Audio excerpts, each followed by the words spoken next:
Hey there, good evening. I'm here to talk about spending money on the No Spend Challenge. My friend asked me this question today, and I thought I would cover that with you.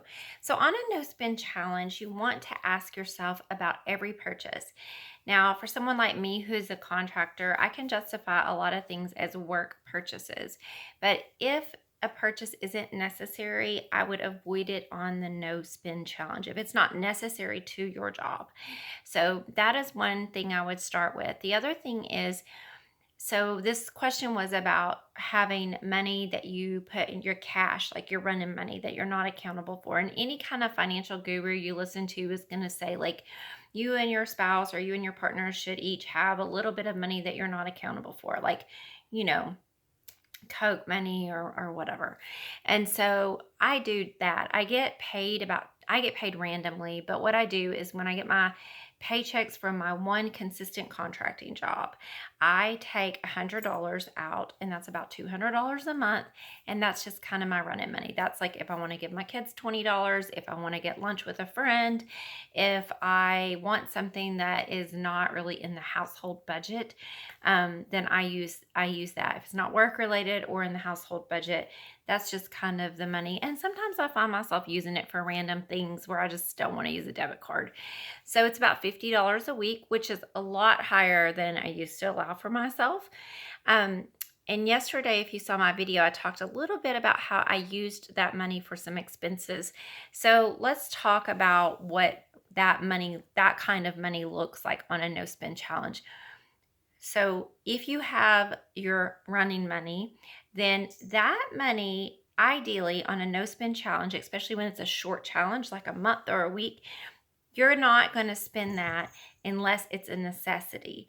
Now, if you run into something where you get yourself in a pickle, like I did yesterday and got a hair color all over my shirt, I didn't have time to go home.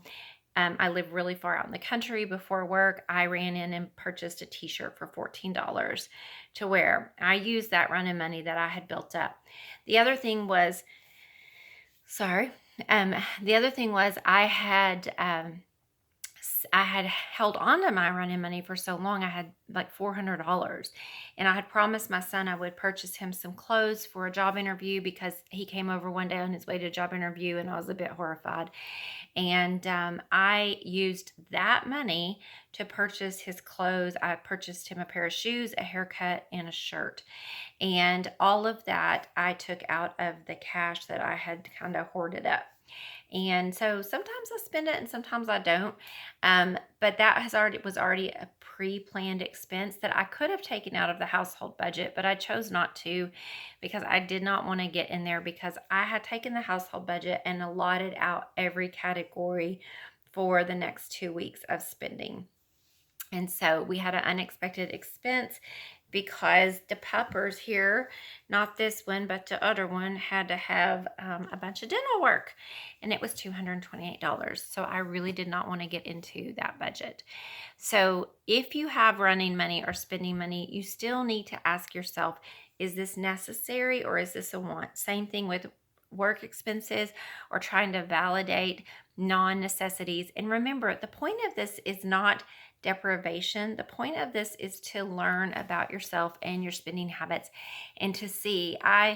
You know, I had a situation the other day where someone told me that they purchased a really expensive coffee, but yet I know that they don't spend on big things, but they do coffees all the time. And you hear about that. Make your coffee at home.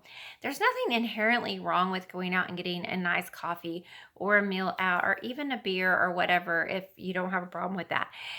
But the problem is when it's done excessively, when you're $5 yourself to death and you're getting a Starbucks every day and 5 times 30 or 7 times 30, this particular coffee was $7. 7 times 30 is $210 a month. And if you're doing that on multiple things a day, you could be eating up a whole week's work of work, worth of work in a short time. So it's just to really learn about yourself. I have had a couple of things come up that I could have justified as work expenses, and I didn't purchase them. Today, I made a very conscious effort to eat at home, to pack my water, and to not run around after work and to come straight home. Tomorrow, I have a similar work day. And then on Thursday, I have a big meeting. I will try consciously to prepare for that, not do a bunch of running around. And Friday and Saturday, we will be out of town and to move my son, and I will give my daughter a little bit of money for watching my house. I have already planned out the hotel, a budget for food, and a gas budget. And we will be sticking to that. One other thing I've been doing is when my children come to visit or I go to visit them, I'm not just doing the free for all, going out to eat every meal thing anymore. I will say something like, I'll take you out to dinner and I'll take you out to lunch while I'm there, but we need to go someplace reasonable. So it's not like we're going to Crystal Bridges and having the $35 shrimp platter. We're going to like a Greek restaurant that's moderate or mild range. We're going and getting a pizza or something like that. So I have a budget set for the weekend that we will follow, and I have a budget set for up until the next payday. By the way, I've also been listening to the YNAB book, You Need a Budget, and it's been very good and very helpful. And one of the things that he says that I really like, and it's really helped my anxiety around money, is to take the money you have now and make a plan for it based on your current circumstances. So if you have $1,000 in your checking account and you get paid in 2 weeks, and you know that you have certain bills due before that next payment, you're going to pay those bills, set your food money, your gas money, and anything else. Look at your calendar, what you have going, and set your budget for that.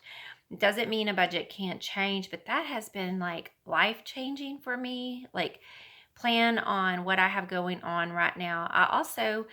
I got an increase at work today, not a raise, but I've been picking up extra work at the office. We've had some changes and we're adding some more classes, and that's going to increase my income pretty substantially, like another whole week worth of work substantially over the course of a month.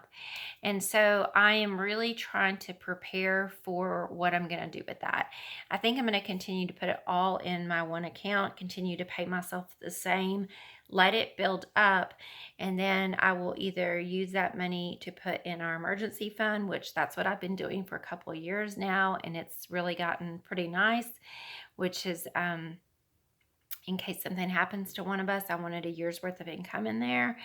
Or I will use it to either pay on the cabin we are building for our son who has Asperger's, who is going to need a place to live pretty soon, or I will use it to put on the mortgage. And so our goal is to have no mortgage in the next 2 years. And that way I may decide to cut back to 3 days a week at that point, or I may not. I'm not sure yet. But anyway, I hope this has been helpful. Think about your spending money. Think about the money you have today and what you have going on for the next week or two and where all that money needs to go, including your gas, any kind of meals, anything at all you have planned, your brother's birthday, your sister's baby shower, anything at all that you have on your calendar, you want to plan for that. And then if it's not on the calendar and it's not necessity like a date night, plan something at home, like plan to make a meal together and watch a special movie so that you're not spending a lot of money going out to eat. Because honestly, at-home dates could be great. I heard a great at-home date the other day I want to share with you. We live in the country and we have a fire pit in our front yard, like a literal, my husband dug a hole in the ground, put rocks around it, fire pit. Go out, build a fire, and sit around the fire. How fun is that? Isn't that fun? So I hope these have been great tips for you. Thank you for indulging me, because I love to share. It's like talking to a friend and geeking out on stuff that clearly I like and a few people like to hear about. So good night. Bye-bye.